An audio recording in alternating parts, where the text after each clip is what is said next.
Hey, what's going on, Who Dat Nation? And welcome to another edition of the State of the Saints podcast, where we talk New Orleans Saints. My name is TJ Jones.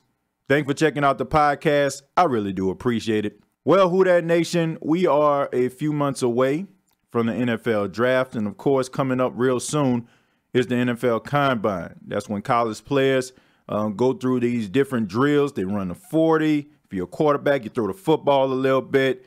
If you're a defensive player, you do some tackling drills, and you do all of this to try to improve your draft stock. If you're one of those guys that a lot of teams don't really know that much about, this is your moment to shine. But there's some big news coming out of New York. Now, the New York Jets, according to sources, are trying to shop their third pick in the first round of the NFL draft. Now, the New York Jets seem to always be in this position because, quite frankly, the New York Jets aren't that good. But last year, the New York Jets were very aggressive, and they moved up and traded places with the Indianapolis Colts to get who they feel is their franchise quarterback in Sam Darnold. And now the New York Jets seem to want to trade their third pick in the NFL draft. Now, the reason I'm talking about the Jets, I know a lot of people probably asking themselves, TJ, this is the State of the Saints podcast, and why are we talking about the New York Jets? Well, this whole topic is because of my big brother, and I want to give a special shout out to my big brother, EJ, but he texted me and he asked, should the New Orleans Saints try to get that third pick in the NFL draft from the New York Jets? And if they try to, what should they give up in order to get in that position? Now, my big brother, I look up to him, man, and I will tell anyone he is the main reason why I love sports as much as I do, and he's probably one of the main reasons I'm so, well-rounded when it comes to sports, because he used to buy these Sports Illustrated NFL magazines, college football magazines, and I wanted to be so much like my big brother, man. I used to sit alongside him when he's reading these magazines, and I used to ask him different questions, man. So we used to just kind of talk about college players, and my mom didn't have a car. So we used to walk everywhere. And so sometimes we would walk, a long distance, and to pass time, we used to ask each other questions like, what player went to this college? What position did this player play? Stuff like that. So he's one of the main reasons why I love sports. But back to the question, should the New Orleans Saints try to get that third pick in the NFL draft from the Jets? And my answer is no, not this year. Now, I'm all for being aggressive. I feel like teams that are aggressive 9 times out of 10 end up being more successful than teams that are not. And I love the way the New Orleans Saints have been aggressive over these past few years. I mean, getting players inside of the building that will contribute right away.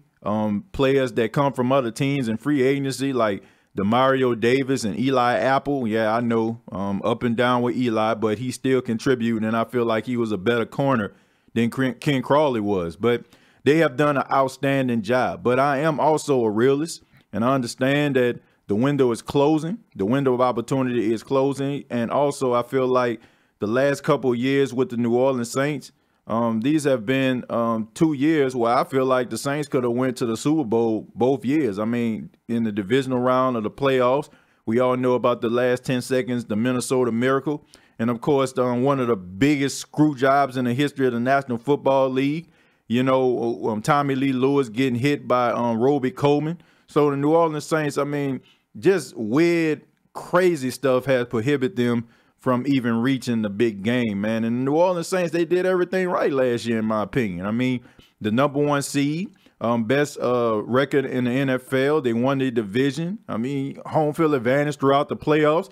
I mean, but it is so hard to win in this league, man. So the window of opportunity is closing for the New Orleans Saints, but I don't feel that they need to be aggressive and trying to move up to get the third pick in this year's draft. And the reason why is because the only reason I feel like the New Orleans Saints should move up is because they need to get the successor for Drew Brees. I mean, you're not going to move up to try to get another pass rusher or something like that. I mean, the Saints already got Davenport and they got Cam Jordan. You're not trying to move up to get a running back to try to replace Mark Ingram, because honestly, the running back position is an expendable position. It's not one of those positions where, you need a franchise running back. I mean, it'd be nice, but at the end of the day, I feel like the New Orleans Saints, the way they play, and of course the skills of Alvin Kamara, that's not really necessary. So the only reason I feel like they need to move up is to get a quarterback.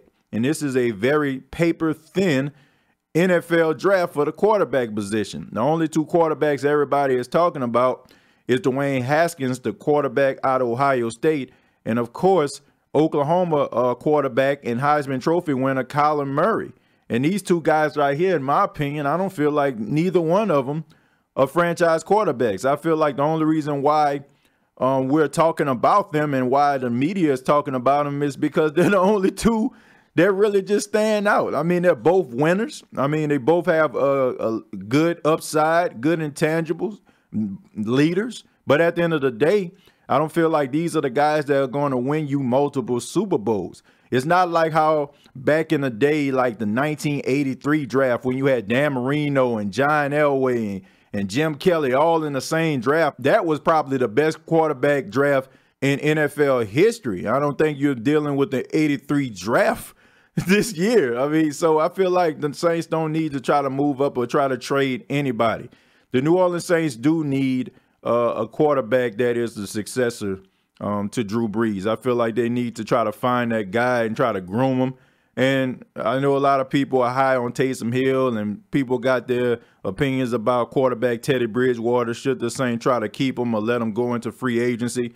But in my honest opinion, I don't feel like neither one of those guys are going to lead the New Orleans Saints to multiple Super Bowls. I mean, I like Teddy Bridgewater. I feel like the Saints will be competitive and win some games, but I don't think they're going to consistently win with quarterbacks like Teddy Bridgewater or Taysom Hill. I mean, I like Teddy Bridgewater a little bit more than Taysom Hill, but at the end of the day, I don't feel like either one of those guys are franchise quarterbacks. I want to see the New Orleans Saints get a quarterback like a Trevor Lawrence. Now, if Trevor Lawrence was coming out and the Jets had the third pick in the draft, by all means, I mean, move heaven and earth to try to get up to the third spot and try to get Trevor Lawrence, man, because this guy right here, from everything that we've seen, this guy is the real deal. But to answer the question of my big brother, EJ, I don't feel like the New Orleans Saints need to move up and try to get the third pick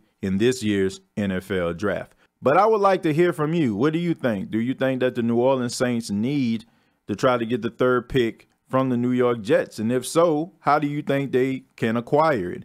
Go ahead and comment down below, like and share this video. Also subscribe to the State of the Saints podcast on YouTube. Go to youtube.com, search the State of the Saints podcast. Also, it is available on iTunes, Spotify, and iHeartRadio.com. Till next time, all I have to say is, who dat?